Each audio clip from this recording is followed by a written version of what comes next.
વિસ્તૃત વિક્રમજી વિસ્તૃત આપની સાથે ચર્ચા કરીશું આ બાબતે આગળ પણ. જી આપને જે કેવું છે કહી દો. બોલો.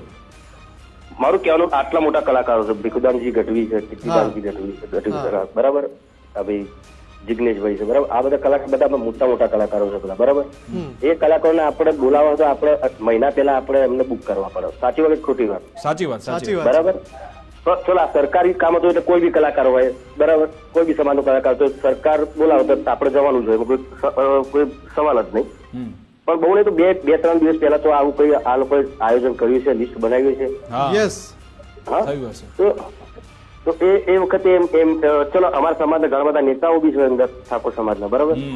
તો એ લોકોને 2-3 દિવસ પહેલા ખબર તો હશે કે ભાઈ આ કલાકારને આપણે બધા બોલાવે છે, બરાબર, જે લોકો. તો એ લોકોને એ વખત ખબર તો હશે ને કે ઠાકોર સમાજ એક બી કલાકાર નથી. તો એ વખતે એ વાત સરકારમાં એમને મૂકવી જોઈએ ને. હું વાત સરકારનો બી નથી કાઢતો, બરાબર, સરકાર જાણતી હોય. હવે એનો જવાબ વિક્રમજી શંકરભાઈ ચૌધરી આપી શકે, કારણ કે બધું આયોજન એમના તરફથી થયું હતું, વિધાનસભાના અધ્યક્ષ તરફથી થયું હોય મને ખબર નથી.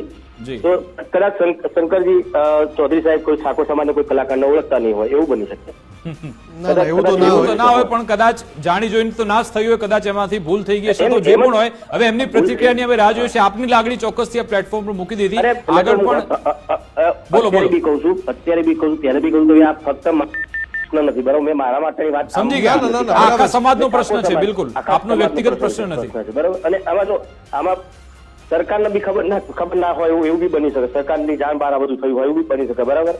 પણ આવું એક વાત અત્યારે એટલા માટે મૂકવા માંગુ છું કે મારી એક પિક્ચર આવેલી ખેડૂત એક રક્ષક. જી. ઘણા બધાને ખબર હશે, બહુ સારી પિક્ચર, થિયેટરમાં બહુ સારી ચાલી, સોશિયલ મીડિયા ઉપર યુટ્યુબમાં એના સૌથી વધારે વ્યુઅર્સ, મિલિયનમાં વ્યુઅર્સ છે એના, બરાબર. એ પિક્ચર અમે એવોર્ડમાં આપી હતી, ગુજરાત સરકારના એવોર્ડમાં. તો એ વખતે ઘણી બધી પિક્ચરો હતી, મારી પિક્ચર બી હતી એમાં.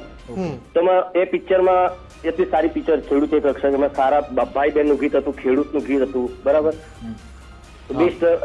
બેસ્ટ ગીતકારનો એવોર્ડ ના મળ્યો પિક્ચરને. બેસ્ટ સિંગરનું મેં સિંગિંગ કર્યું હતું, બેસ્ટ સિંગરનો એવોર્ડ ના મળ્યો. ચલો જવા દે, મારી વાત જવા દે. બેસ્ટ એક્ટરનો હું અત્યારે બી કહું હું સારો એક્ટર નથી, તો બેસ્ટ એક્ટરનો એવોર્ડ ના મળ્યો, જવા દે. પણ એટલી સારી પિક્ચર બની હતી ખેડૂત એક રક્ષક, એટલું સારું ડિરેક્શન કર્યું હતું જીતુ પંડ્યાએ, તો બેસ્ટ ડિરેક્ટરનો એવોર્ડ ના મળ્યો. ગુજરાતી પિક્ચરમાં સારામાં સારી ફાઇટ આપણા પિક્ચરમાં હોય છે, તો બેસ્ટ ફાઇટ માસ્ટરનો એવોર્ડ ના મળ્યો. વિક્રમભાઈ, તમે જે લાગણી વ્યક્ત કરો છો, મને લાગે છે વિક્રમભાઈ કે એમાં તમારી સાથે એક વિસ્તૃત સંવાદ કરવો પડશે. એક નાની વાત રહી ગઈ. એ પિક્ચરમાં સરકાર ખેડૂતો માટે શું કરી, શું સારું કામ કરી સરકાર, એવો એમાં મેસેજ અમે છોડેલો, બરાબર. ઓકે. તો એ પણ આ લોકોએ અમારી પિક્ચરનો એક પણ એવોર્ડ આપ્યો નતો. સરકારને ખબર પડે જે આપ ચોઈસ કરો, જે બેઠેલા છે જે લોકો. એટલે ટૂંકમાં આ રીતે વાલા દવલાની થોડી નીતિ ચાલી રહી છે, એવો આપનો સીધો જ આક્ષેપ છે. આપણે આ બાબતે વિસ્તૃત ચર્ચા કરીશું, અને આપે જે કહ્યું કે આમાં આપનો વ્યક્તિગત પ્રશ્ન નથી, આખા સમાજનો પ્રશ્ન છે, એ બાબતે હવે સત્તા પક્ષ પરથી શું નિવેદન આપવામાં આવે છે એ આપણે ત્યારબાદ આપણી સાથે ચર્ચા કરીશું. આભાર વિક્રમભાઈ, અમારી સાથે જોડાવા બદલ, વાતચીત કરવા બદલ.